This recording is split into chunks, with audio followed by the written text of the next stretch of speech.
All right, folks, I think we are going to go ahead and get started here. I'll just give everyone a second to take your seats, and we'll get started. Just a housekeeping item. We will not have a break after this session. We will directly go into the keynote, just because we are running a little bit behind schedule. So after this session, please stay seated here because we will start the keynote right away. We won't be having a break, as was indicated in the program. Right. So this is our panel, which is more clinically focused as opposed to the other panels you've heard this morning. It's AI for clinical decision support. And I have an awesome group of fellow panelists here who are all clinicians, but also wear multiple other hats. So I want to introduce all of them. I'll start at the far end. Dr. Karen Baum is a hospitalist here at Fairview. She has also had several other roles in leadership, including Chief Transformation Officer at Essentia, and currently also teaches quality for MHA students. And in that role, she has been experimenting with the role of AI in decision support when it applies to quality. So welcome, Karen. Next to Karen is Dr. Jared Pello. He's an emergency medicine doctor, but what he does day-to-day life is he's a serial entrepreneur. He's also the Chief Medical Information Officer for Microsoft. He was the founder of one of the very early AI tools on speech-to-text technology, which later got acquired by Nuance, which got acquired by Microsoft. And he's done a lot of other very cool, innovative innovations when it comes to decision support for clinicians. Genevieve Melton-Mukes needs no introduction. She's right here at the University of Minnesota. She has too many hats for me to elaborate on, but she's the Chief Health Informatics and AI Officer for mHealth Fairview. Additionally, she's a colorectal surgeon, accomplished data scientist, and AI investigator. And Jack here, Dr. Jack O'Horo, is from the Mayo Clinic. He leads clinical systems at Mayo Clinic, also a fellow informaticist and an infectious disease intensivist. So welcome everyone to this talk on clinical decision support and AI. And I'll start with you, Dr. O'Horo. So you have a deep interest in clinical system oversight. Can you speak to any specific clinical decision support systems at Mayo Clinic that have actually led to improved patient outcomes? And what are some of the challenges you have encountered in that? Yeah, so as we use clinical decision support, it really is coming at 3 different levels for us. The first is things that are directly patient-facing, then provider-facing, and then population tools. The patient-facing stuff is still very preliminary and very limited, but some of the exciting ones that we've seen successfully used are a tool that annotates all of our radiology reports with some hot links on them that you can hover over and gives explanations for the patients for patient-friendly language. It's not generative, making a new explanation each time, but by editing these so it has the sort of Wikipedia-style links to it, it makes it very understandable. I've enjoyed using it with patients in the room when I'm trying to explain hydronephrosis to them. I hover over that word, and then it brings up a nice diagram of it, like a nettergram, which is much better than me having to, image search in front of the patient and try to pick out the best one to be like, well, this is what normal looks like. On the provider-facing side, we've been using a few different tools, but 2 that I think are very widely held as successful are using open evidence. That's been something that a lot of providers have found very useful. I have some more thoughts on that I'll save for later. But it's the fact that it's something that you can pull in when you need the support has been a real success factor compared to traditional push for clinical decision support. And also just smart technologies like I'm currently using an Echo, I don't mean to drop brand names here, but the Echo stethoscope has made it so I actually can use the stethoscope for something more than a prop again, because it can, give you some smart reads on what you're seeing and hearing. Yeah, I'm actually hearing murmurs and then having confirmed, no, yeah, that is a murmur. You can say that to the patient with confidence now. And then finally, the population is where we have the most exciting stuff, where we have a sort of control tower set up, is what one of our providers calls it, in the background, where you can have information from sepsis sniffers or antimicrobial stewardship being fed to an expert in the background who can decide if it's worth bugging the people on the front line. So you can have a little bit more noise, but so you can be a little more experimental in finding out ways to support the frontline clinicians. That's awesome. That's an awesome list. I'll move on to you, Genevieve. How are AI-powered interventions and tools having measurable impact on care delivery at Fairview?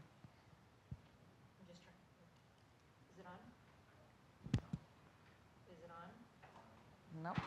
Was it on for me? Yeah. It was on for you. Yeah, and it's on now. How about now? Okay. Ooh. All right. So as far as AI tools, I will say that for good or bad, the reality is today that our biggest success with AI tools today really sits within the revenue cycle. And there are a lot of reasons for this. I affectionately call this the arms race that's going on with payers and providers. So this is the entire spectrum of the revenue cycle, and we've gone very hard in that, and I think it's a necessity for many of the health systems today. So this includes things like coding, and that's anywhere from suggesting codes, trying to prioritize the queue, make that more efficient, trying to automate a lot of that, the denials process, the whole process of utilization review. And there's a combination of AI and automated solutions. This also includes back-end stuff, HIM, which is sort of managing the patient record, a lot of scanning and collating of records. Increasingly, a lot of AI solutions at the front end for things like scheduling, pre-authorization, and we're starting to try some stuff with agentic AI to interact directly with the patient without anybody, a human in the loop, no human in the loop as a part of that. Another set of successes, and some of my list is very overlapping with what Jack said, so I'll try not to repeat. So we have a stroke care map. Our neurologists, who are a very focused group, right on the fly when a patient may be acutely diagnosed with a potential stroke, they're able to not only get their imaging, but see the potential area that that stroke is contained, and they're able to see this even on their phone. So I've literally had the neurologist out on the golf course, for good or bad, helping with triaging that patient and figuring out the right treatment, and timely, brain tissue is time. A lot of work in the radiology and image-based space. So a lot of algorithms at the population health level often to support population health. So incidental-lomas, finding and managing lung nodules, or finding cardiac disease or valvular disease. And radiologists in particular are increasingly using these AI tools directly in their workflow to pay attention to potential findings. And then finally, I'll just mention ambient technology, which I'm sure will be talked about a bit during this. And then, I think one of the things we've learned in the process around things like deterioration index, sepsis index, or any of these other tools, some of it is about the performance of the tool, but much more is about how you hardwire it into the clinical workflow. And we found that in many cases, that's really the biggest key to success. And we can talk a bit more about that. Right, thanks. Jared, you're at a very big company like Microsoft, and they announced very recently that they are putting a lot of effort into the healthcare sector that Microsoft has tools and technologies for. How do you think that Microsoft is thinking about some of the enablers of decision support using AI, and then the scalability of that, not only across the country, but across the world, because Microsoft is a global company? Yeah, I think Microsoft as a whole thinks about these tools somewhat interestingly. It's an interesting space because we don't have the regulation yet, and we're kind of waiting. You know, at times it would be good for lawsuits to actually be kind of all the way to its end. Like the New York Times against OpenAI, it would be good for that to finish so that people know whose data is whose and what that means for everybody. I think on the healthcare side, there are certain people who would say generative AI is somewhat like a copper wire. It is part of a larger tool. So you can use a copper wire to conduct electricity. It can give you light, or you can put it in the atomic bomb, and it can be very destructive. But in the end, it's just a copper wire. I personally don't know that I agree with that completely. I think that everything changed when we all experienced the ChatGPT moment. When for the first time for the masses, we were able to interact with an AI that actually interacted back with us. Those of us who've been working in AI for the last decade, we'd kind of had these magical moments. In fact, I remember the first time that I saw a artificial intelligence generated note on you know, ambient AI. And I had the luxury of being there all along. So we started recording doctor-patient conversations in 2014, and it took until 2019 until we had an AI that actually gave us anything useful. So 3 years before the ChatGPT moment, and but still, it was only good if you had left knee pain. Because we had collected data in orthopedics and we had trained the model, so it was great if you had left knee pain. If you had anything else, it was no good. But it rapidly got better. But by the time the ChatGPT moment happened, we still only had a small part of medicine covered. And so when I think about the enabler that is the cloud, the enabler that are these models, what's so interesting to me is the difficulty in pinning down their capabilities and what Ethan Mollick calls the jagged edge of AI, meaning you have no idea if it can do this thing or not. And it's such a jagged edge. And so when you jump in and use it, you'll find that, oh, it surprises you, it doesn't do it well. Or, oh, it surprises you, it does it really well. And that is very difficult, even when we look at papers. So I'm going to get his name wrong, Dr. Ali Ferris. The paper that he shared on DExplain, which is a really cool tool developed at Harvard, being better than generative AI, that was Gemini 1.5 and GPT-4, which I would call ancient history now, right? And so I think that it is really difficult, but at the same time, such a tremendous opportunity for these tools to be everywhere in the world all at once. And so I would say, with my Microsoft hat on, I'd say that is tremendous democratization of technology and the ability to do more for more people.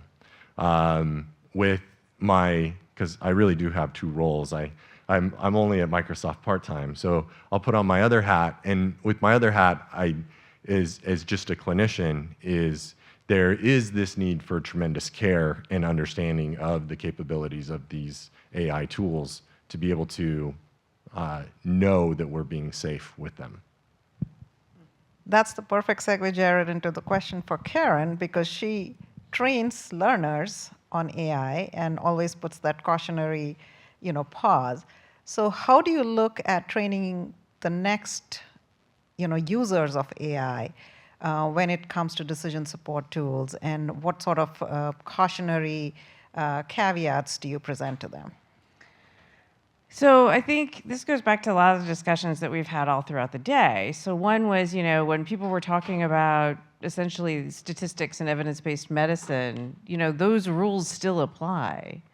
And when people were talking about quality improvement concepts around using process measure metrics and outcome metrics, again, those rules still apply when using this tool, whether it's a machine learning type of AI or a generative AI. So you still need to do that.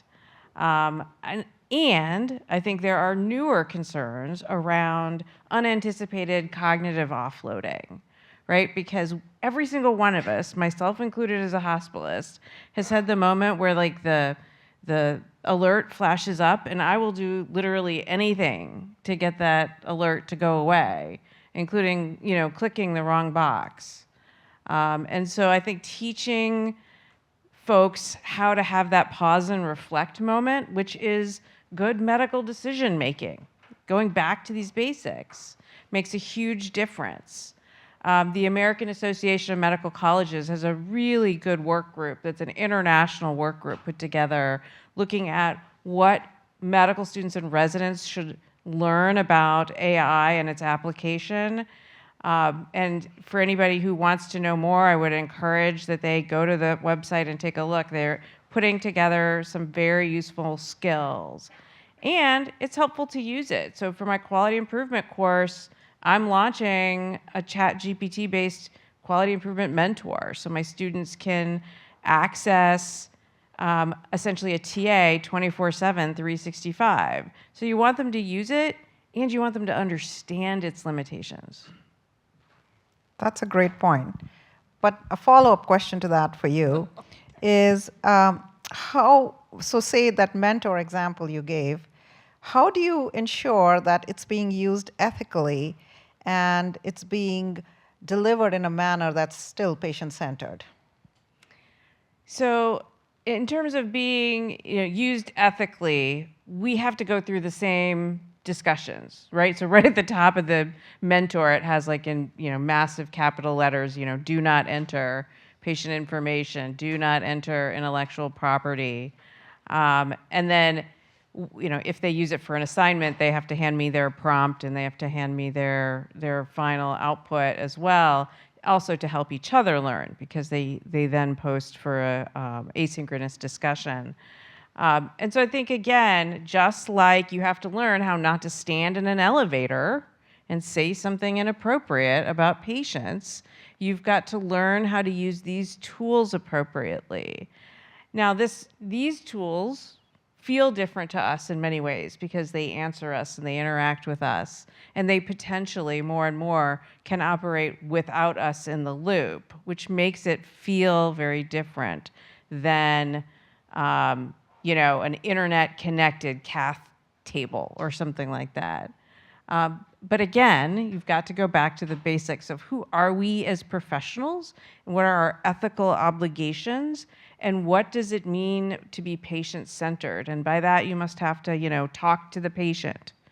So, increasingly patients say they want to know when these tools are being used. And that comes up over and over again in study after study. And so teaching people how to have that. Last time I went to see a podiatrist, he walked in the room and he said, I'm going to put my phone on the table. I'm one of the people that are using this to make a note. Like, is that okay? Great. I had total trust in that. And in fact, it was great because he spent the whole time like looking at me instead of looking at the computer board. So I think, there are some basic skills, just like teaching people to sit down in the hospital room when they're talking to a patient. Don't forget those basics. They're basic for a reason. Fair point. Question for you, Genevieve. You talked a lot about, tools that you are implementing here at Fairview. And I know you're an advocate for AI transparency and accountability. How do you foster patient trust? You talked about patient-facing agents when creating AI tools that are supporting decision-making. So this is something that we've had a lot of conversation about, particularly as we've set up AI governance. And so step number one is for systems that do not have it today to have that, especially for patient-facing things or something that's going to affect clinical care directly. I do think that this is something that is in development, and having an eye towards how this is going to affect the relationship or the interaction that the patients are having with us in healthcare delivery is really, really important. I do think, it's not just, You know, when I'm in the room with the patient counseling them, it will be in the future, not just myself and the patient, it's myself, something that's helping maybe both of us in the interaction and the patient. And so some of the things that we've done and have been thinking about are helping, like for instance, when we deployed our ambient technology, having a standard script. And also, we've actually added, in many cases, to our notes, information that we use this to help generate the note. So that's one specific part, and providers have said, you know, they do appreciate having that script.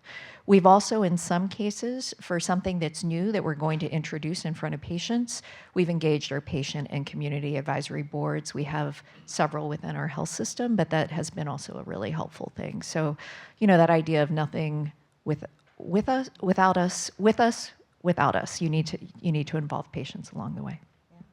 Yeah, good point. So Jack, I know you do a lot of system level change management.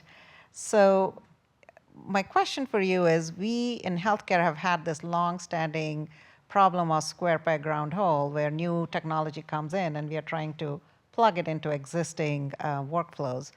It's no different for AI technology. How do you ensure that the newer AI technologies are actually seamlessly integrated into workflows? And any challenges you've faced in that? Yeah, I think that this is one of the biggest challenges that we have in this space right now, because the workflows themselves fundamentally have to change with AI. If we replicate the existing workflows, we replicate what I think is one of the biggest problems with the EMR and why people don't like EHRs is because we essentially have optimized a workflow around printing things and putting it into a binder when we don't have the binder anymore and we don't print things out. But it's all this static paper workflow. And with AI, we have an opportunity to revisit that. And when I talk to individual providers about this, I come back to examples like ambient to say, how would you like to interact with patients? And people say, I don't want to interact with the computer. It's like, great, AI will let you actually interact less with the computer or do so in a different way. So trying to redesign that entire workflow around that to say, how do you want to practice and use this as the copper wiring to get there? Yeah, and to that point, Jared, you know, at a Microsoft level, you're developing so many tools. How do you keep a lens on, you know, the challenges to make these tools interoperable or seamlessly integrated across a variety of health systems? There are academic systems, small systems, large multi-state systems. How do your tools work in a manner that is agnostic to the system, but yet provides the support? Interoperability in healthcare, as everybody here knows, is one of the thorniest problems in kind of technology and I would even say society. The fact that none of us here probably has our complete medical record. You know, it's fairly difficult for any of us to collect our own complete medical record and have it in our pocket. When we can do that with our banking, it's easy enough to hook up different bank accounts and have those all in one place. But that just kind of speaks to the challenge that is putting these tools into the systems that healthcare providers use. And we know that healthcare providers need is the fewest number of systems to work in as possible. And so this needs to be integrated into their electronic health record. It needs to be integrated into whatever tool that they're using as much as possible. That being said, it's very difficult to make that ubiquitous. And so we focus on EHRs that are willing to collaborate with us. And so Epic has collaborated closely with us. Meditech has collaborated closely with us. Some other EHRs. You know, I can understand why Oracle maybe wouldn't want to collaborate as closely with Microsoft. But at the same time, even when there isn't deep integration, there is the ability to try to make it more seamless. And that's really the goal for all the tools that we deploy, is to make it as seamless as possible. Thank you. So question for you, Karen. You know, one of the concerns with AI is that it can perpetuate or exacerbate health disparities. and I know this is a topic that is very close to your heart. So when we talk about health equity, what steps can we take to make sure that AI is the great uniter and not the great divider? So AI could make equity problems better. It could make equity problems worse. It can leave them unchanged. And, a lot of it goes down to understanding, the basic concept of garbage in, garbage out. And, if you train it in a particular way, it's going to give you a particular answer.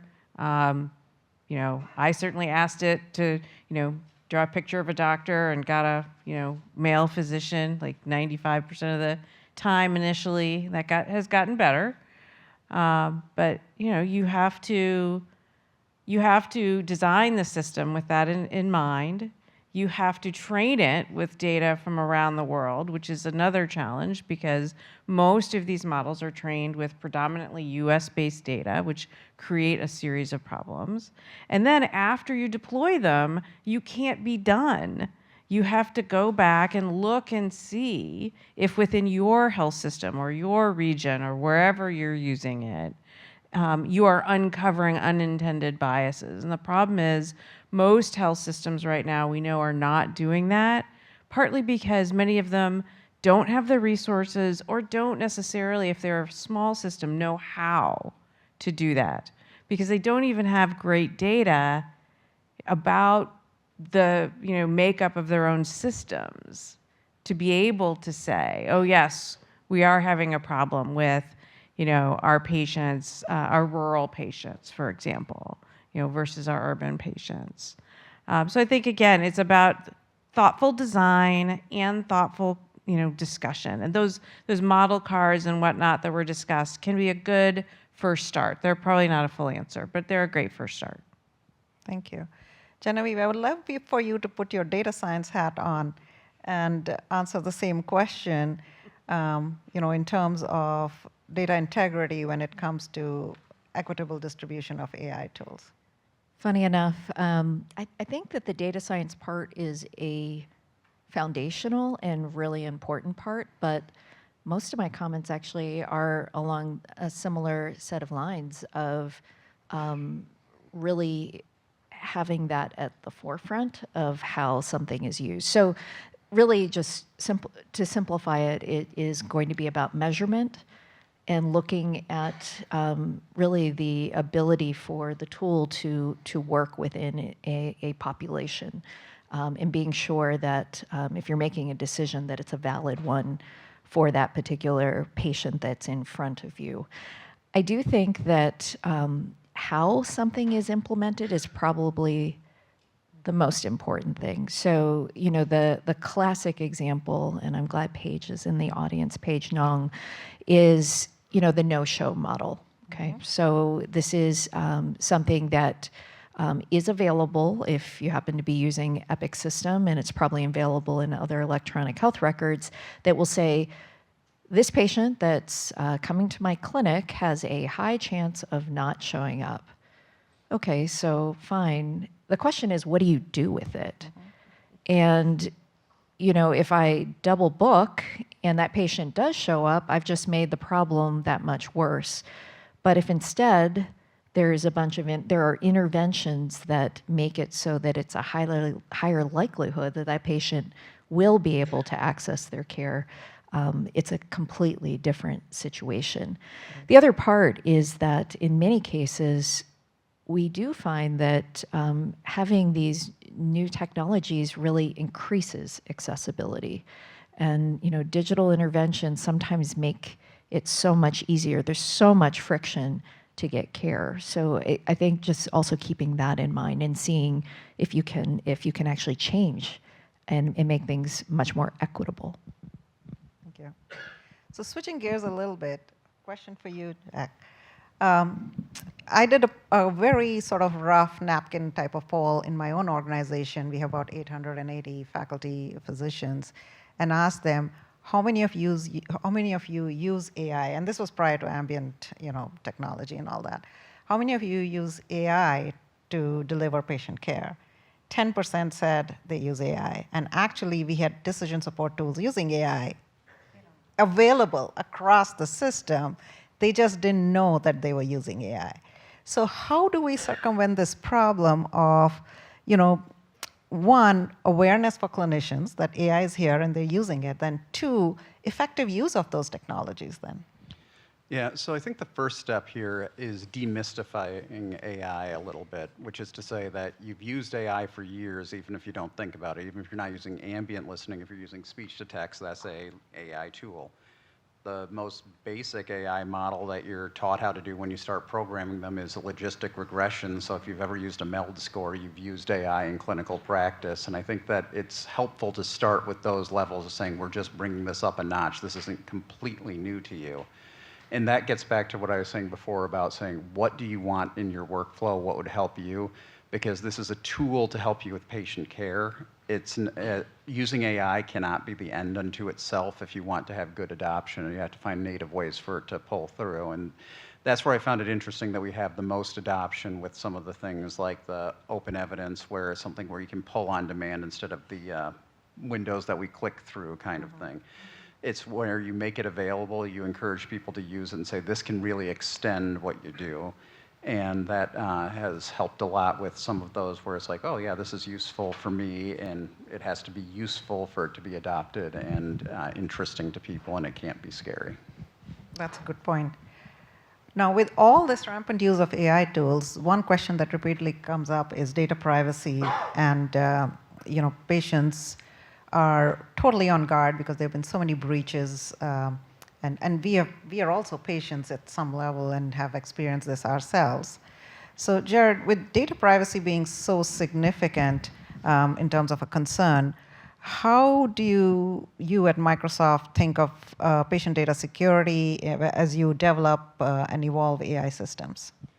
Yeah, so we have a whole framework that security is the foundation of everything. And so it's the thing that we take most serious. As you go up the framework, of course, you've got the responsible AI, decreasing bias as much as possible, the different layers, but again, security being number one. When patients think about this, I think it is important for them to think about it and not just blindly assume that their healthcare provider, their healthcare institution is benevolent with their data. And I think that healthcare organizations have come a long ways in being more transparent, but still I think there's plenty of use of data that patients may not necessarily know about. And there was big news maybe like 8 or 9 years ago with some large organizations, some large tech organizations as well, where patients were not aware that their data was being used. I think, like I said, we've gotten better with that as an industry and as a technology industry and as a healthcare industry.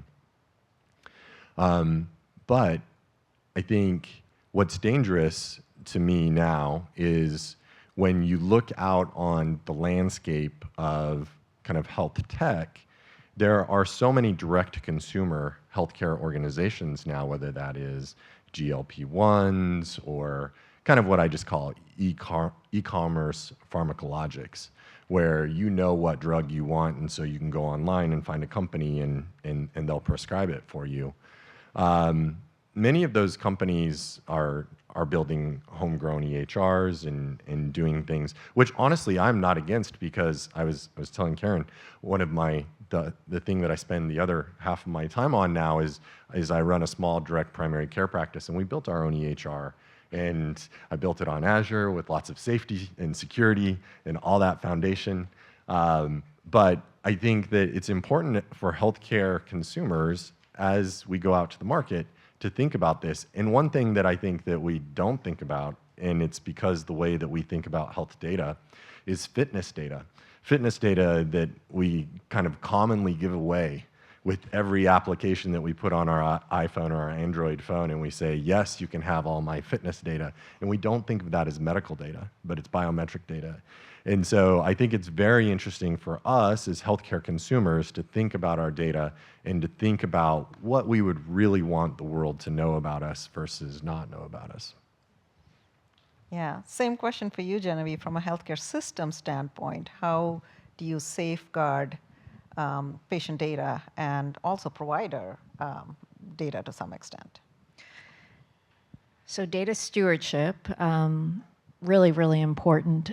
Completely agree with the comments also about the fact that what we do outside of healthcare delivery is incredibly important and completely under-indexed at this point and will be incredibly important going forward.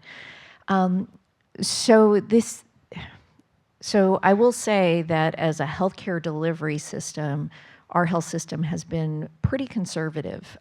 There are a lot of data purveyors out there today. If you like, a healthcare delivery system can say, I'd like to sell my data. We can, as long as the data can be de-identified, they can do so, and it does in most places interpret that the formal consent for services is sufficient. And so that is taking place, and that is increasing, and I think it will continue to increase because folks do realize that patient data is really important.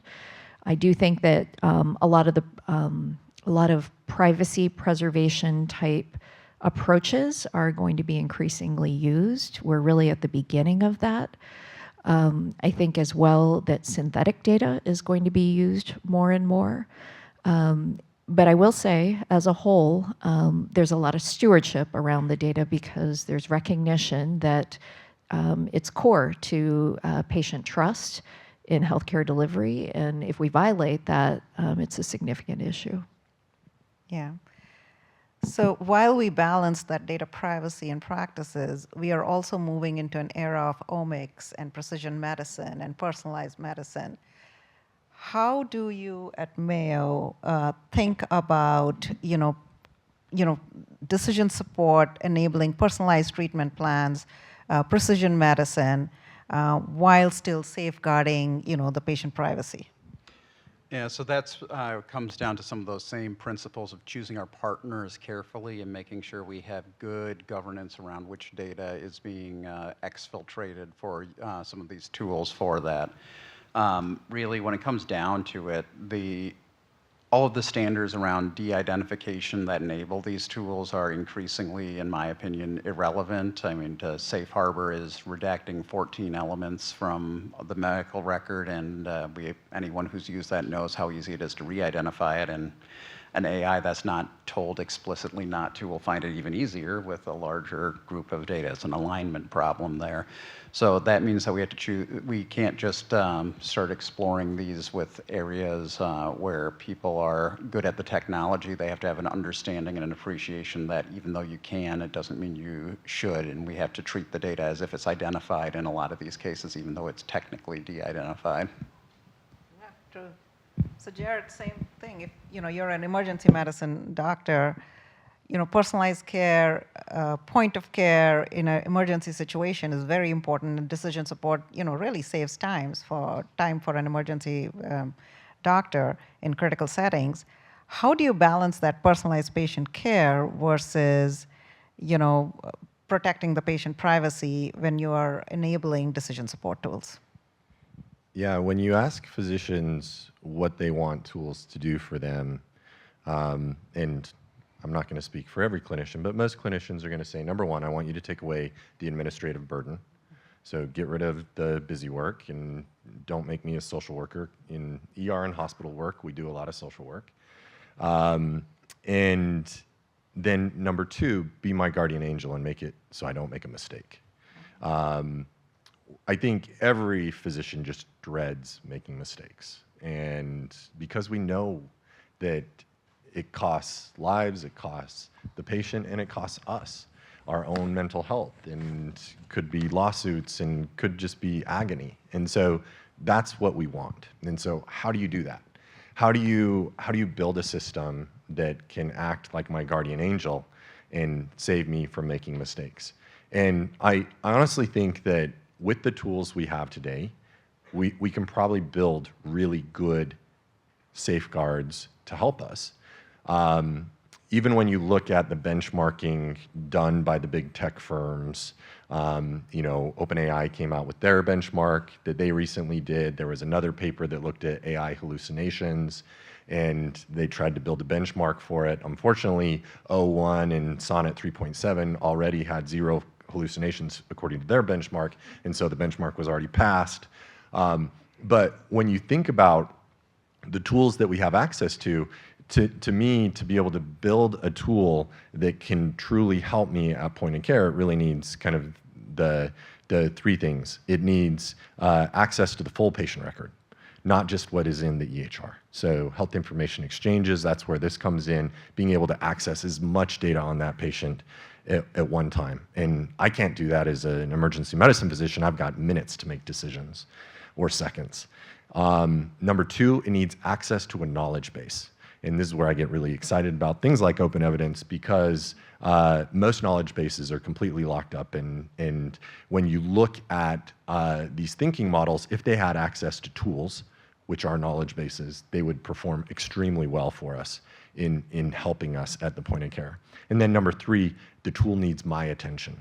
So I need to be willing or trusting it enough to give attention to it. Just as Karen spoke about, all the alerts that are popping up, the automated alerts that are popping up, and this will become only worse if we don't think about how to build these tools and how to alert physicians. And so really that's how I kind of think about it, and then how to do it safely for the patient with their data. I think Jack made great comments on you have to treat the data like it's always identified. You have to treat the data and the stewardship, like Genevieve said, extremely, like it's sacred. It's a sacred trust. It's part of the healthcare relationship. Yeah.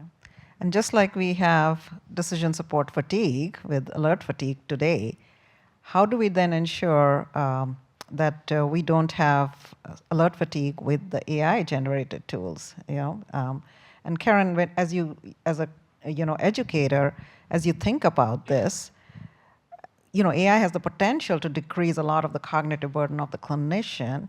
However, how do we then also ensure that they're not falling into the same alert fatigue, mindset that they are today? Because what you described is a real situation.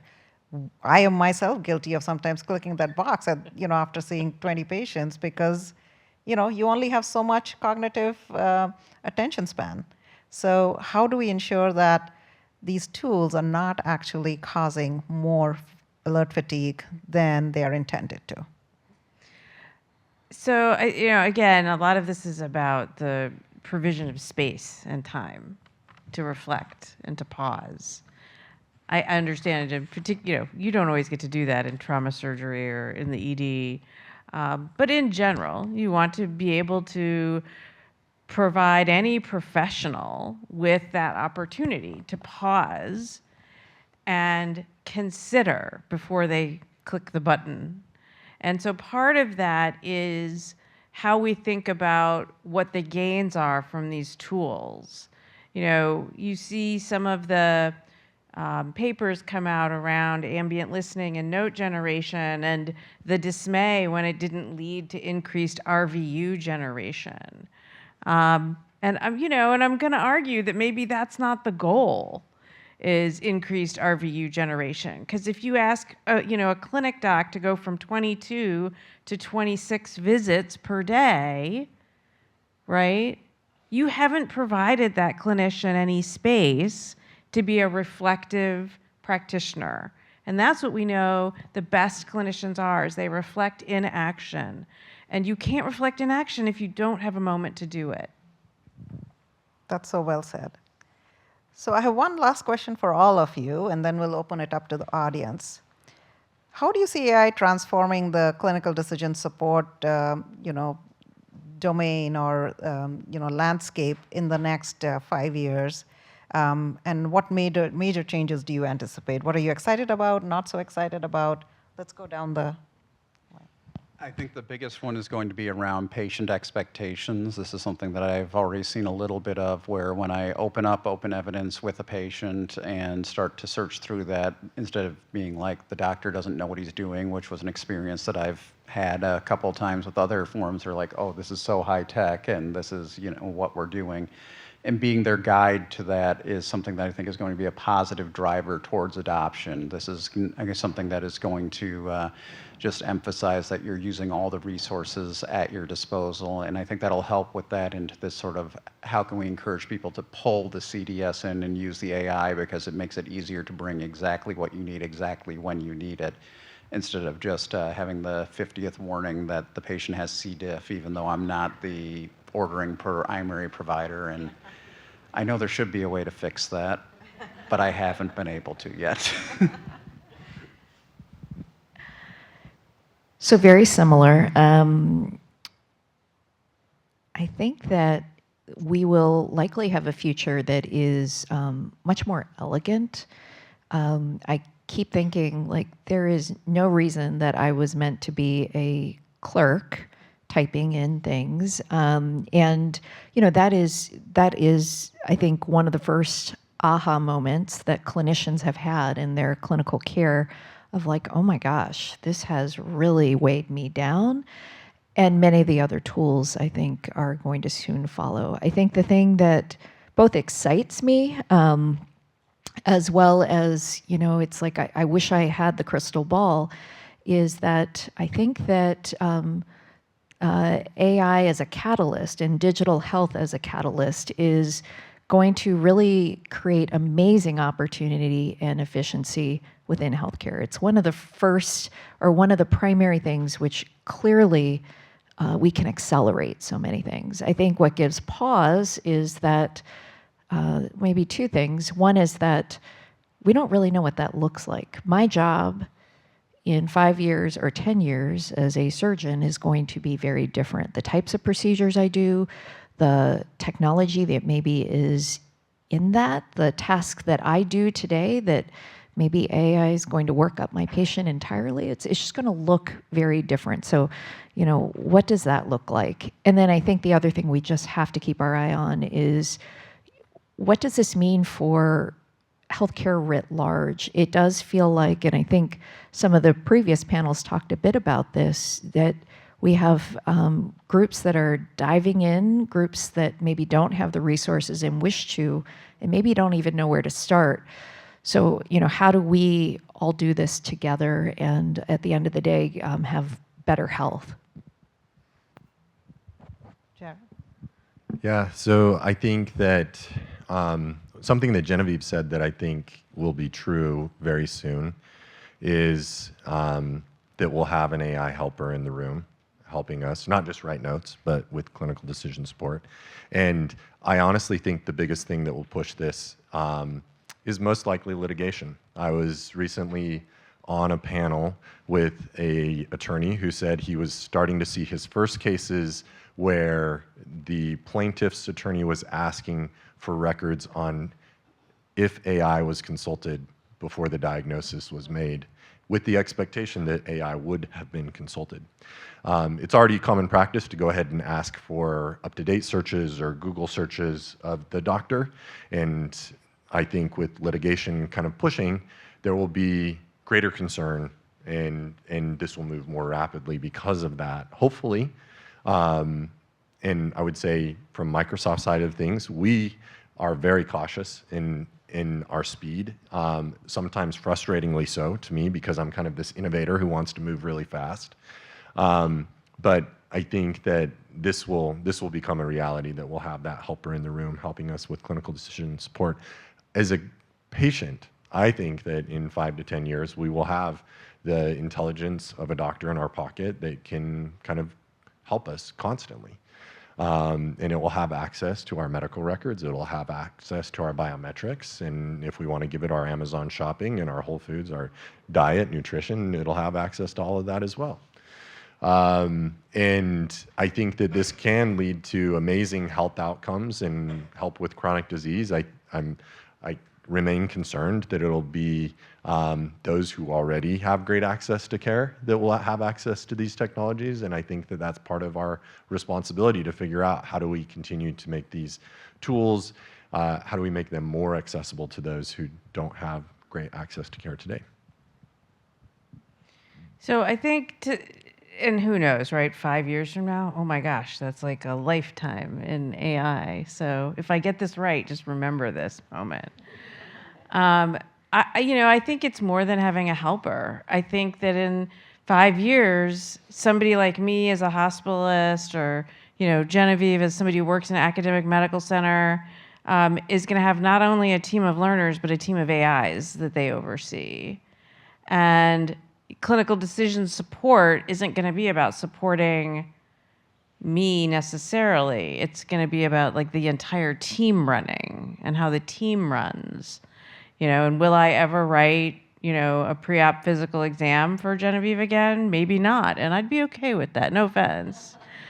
And so I think, how we think of what we do for our day as physicians, and what a nurse does every day, and what a physical therapist and a pharmacist may be profoundly changed, because we will have to reimagine what those professions are and what it is that the human adds that the machine can't add.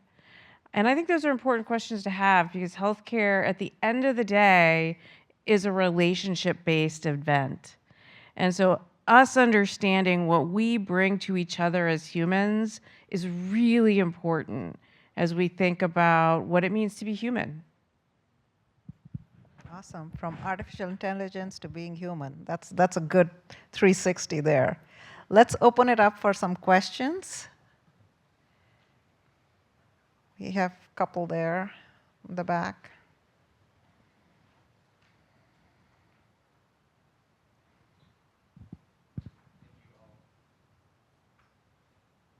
Testing. There we go. Thank you, all of you. This was a really thought-provoking panel, and you've all made some really, really interesting, compelling points. This was brought up in a previous panel around this aspect of what do we do from a training standpoint. Many of you are in medical education in some facet. The point that you brought up, Jared, around the litigation is going to drive the emphasis of using these tools. I think the previous panel talked about, well, it's just one data point. But when that data point is driven by litigation and fear and emphasizing the use of that, how do you combat things like over-reliance or de-skilling in trainees? Who wants to take that? So this is something that we've been, in my particular division in infectious disease, we've been looking at very seriously, because we're knowledge workers, so in a very real way, AI could be an existential threat as much as it could be an enabler in that. And looking towards how can we make our next generation trainees really data science literate, so that they understand the limitations of this technology, because it is very, this is my one criticism about open evidence, is when I look at it for a nephrology topic, it looks so smart. But when I look at it on an infectious disease topic, I'm like, that's about a junior fellow level. And if you don't understand where you can and can't trust it, and aren't at a level where you can contribute to the sort of knowledge bases that are going to help advance this technology further, you're not going to be an intelligent consumer or able to contribute to furthering the field in the future. And I think, but it's also important to remember, there may be times you have to practice medicine and there's no like computer or phone or even electricity going. Some of us took care of patients during, mass casualty events or after Katrina. Like, we actually still have to be doctors then. So, you cannot be completely dependent on it when we still have an obligation to practice the profession when the lights aren't on. Ransomware, let's not forget that. Oh, yeah. Oh. That's a moment waiting to happen everywhere. Ransomware. Ryan, maybe to add to your question, I think the other huge part is, so it's the trainees that are coming into the field, and how do we teach them AI literacy? And I think there's an obligation all around for practicing clinicians, and honestly, it's in every workforce sector right now to gain a level of AI literacy. And what that means today, right, we're doing prompt engineering. I think it's going to look a lot different a couple iterations from now, especially as these interfaces change, et cetera. But having, you know, some knowledge and awareness and engagement with it, I think, is an obligation and probably should be a piece of continuing education. Okay. We had another question back there somewhere.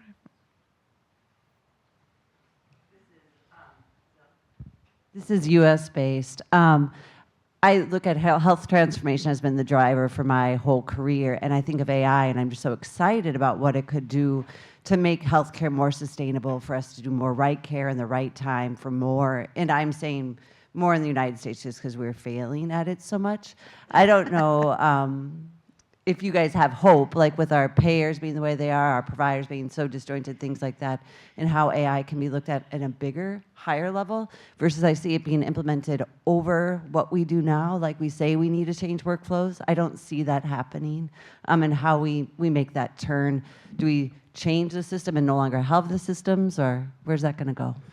Well, I think that the litigation is going to be something that helps force that change. And the other thing is I've heard of insurance companies increasingly using AI to help with denial letters and reviewing completeness of documentation. There's no motivator for change like an arms race. I mean, this is something that, that got us to the moon a lot faster than we otherwise would have been.